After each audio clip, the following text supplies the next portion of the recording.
ترسو پوری چې زمونږ په بدن کې ساه ده مونږ ته د توبې دروازه کولو ده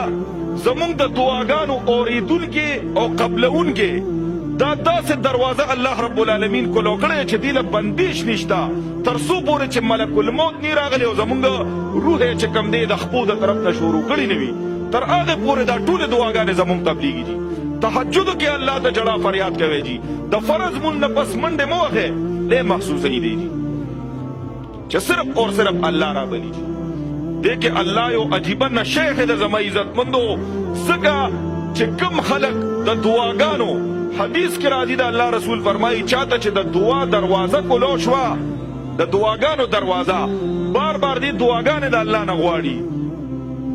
نو یې ته ډېر انتهایی د لوی خیر دروازه کولو شوه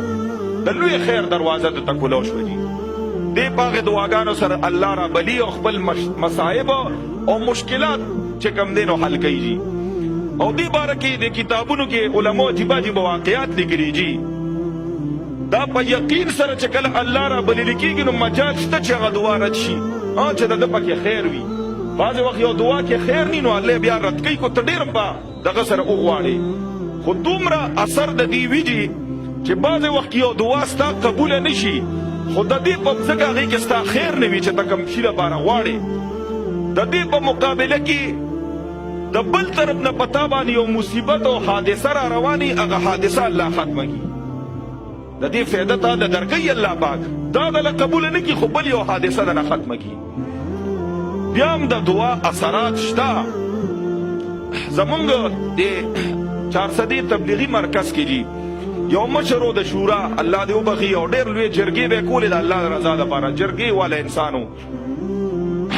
او داغه زاهد علي نوم و جي زاهد علي حاجي صاحب امیر صاحب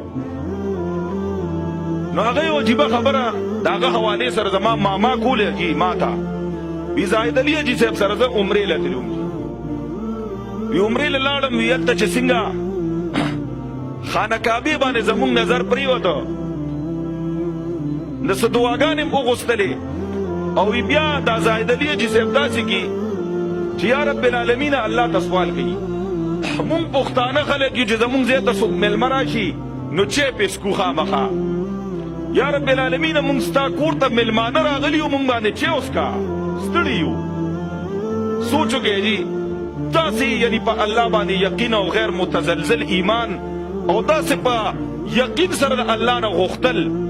یا الله به مونږ چای وڅکه وی مونږ د ده دا دعا ختمه وه چې د شا نه یو سړی راغی او دا کافی نه ده کافي ده چې کوم کپونو کې ملاویږي د بازارو کې وي دوه د کافیانو کپونه یو یې ما له راکړو حاجي صاحب له ورکړو بیا مونږ لاس کې ونیو چې شاته مونږ دل څوک نه وو زما عزتمندو د الله نه به داسې غواړې لکه دغه امیر صاحب محترم چې وغوښتل په داسې انداز سره چې کله تاسو د الله نه غواړې لکه دا مونږ چې دا ماشومان راپسې انخلي او دوی نه قبلو او د خپو نه یې نیولي یو جي یا په جړا شي او یا چې کوم دی د جړا یو شکل جوړ کی دا شونډې داسې د جړا جوړېږي زمونږ پې څومره رحم راشي تاسو سوچ وکئ جي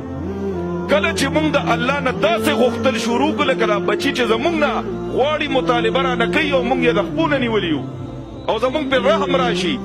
دغه شان غوښتل چې کله د الله رب العزت د ذات د مونږ او تاسو شروع کړل نو بیا به خامخا الله زمونږ دعاګانې قبلوي دا به نه وایه جي بل حدیث کې راځي چې دعا د هغه چا الله پاک نه قبلوي څوک تر څو پورې چې دی جلتي ونه کي عجلت ونه کي صحابه عرض وکړه چې جلتون دې نه څه مراد عجلت نه نبي علیه السلام وفرمایل چې جلتي دې ته وي چې یو سړی دعاګانې غواړي هغه قبلیږي نه اخره کې دې مایوسه شي او دا خبره وکړي چې یاره ډېره مې دعا غوښته خو قبوله نه شوه نو دا د مایوسۍ خبره ده د رخلې نه وکړي نبي علیه السلام فرمایي د دا سړي دواړو قبلیږي نه دي یقین سره جي یقین سره او دې کې خبره اوږدې کې ټایم برابر دی خو دې کې زمونږ درې بعضې خلکو یو بل غلطي ده جي تاسو به اورېدلي بعضې وخت مونږ یو دعا وغواړو هغه ټک په ټک قبوله شي نو بیا څه وایي یاره کو د ایمان سوال مې کړی وی نو قبول شوی به وي دا تاسو به اورئ په روزمره معاملاتو کې که د ایمان سوال مې غوښتی وي نو هلکه چې دا دعا دله الله قبوله کړه نو د ایمان سوال هم ته هغه هم قبوله کړي که نه الله سره بس دغه یو خزانه وه دغه یې راته کلو کړه دی دله قبول کو د ایمان سوال به درنه قبلوي نه داسې مه وایه د ایمان سوال غواړه قبلوي زما عزتمندو دا یو تالان د الله رب العالمین د طرف نه مونږ او تاسو ته لګېدلې تر څو پورې چې زمونږ په بدن کې ساه ده مونږ ته د توبې دروازه کلو ده زمونږ د دعاګانو اورېدونکې او قبلونکې دا داسې دروازه الله رب العالمین کلو کړی چې دې له بندیش نشته تر څو پورې چې ملک الموت نه راغلی او زمونږ روح یې چې کوم دی د خپو د طرف نه شروع کړی نه وي تر هغې پورې دا ټولې دعاګانې زمونږ قبلېږي جي تهجدو کې الله ته جړا فریاد کوي جي د فرض مون نه پس منډې مه وهئ ام المؤمنین عایشه زمونږ مور فرمایي چې دوه د قبولیت دعا ټیمونه دي روایت ته راغلي یو د تهجدو ټیم یو د فرض مون نه بعد مونږ فرض مونږ لا کړی دی چې بیا تښتېدلي یو جي به ډارې ودرېږو چې سنت کوو چې وتښتو دغه د قبولیت ټیم دی چې د فرض مون نه بعد کښېنه وظایف وکړه الله ته جړه او فریاد وکړه زه تهجد خو ګران دی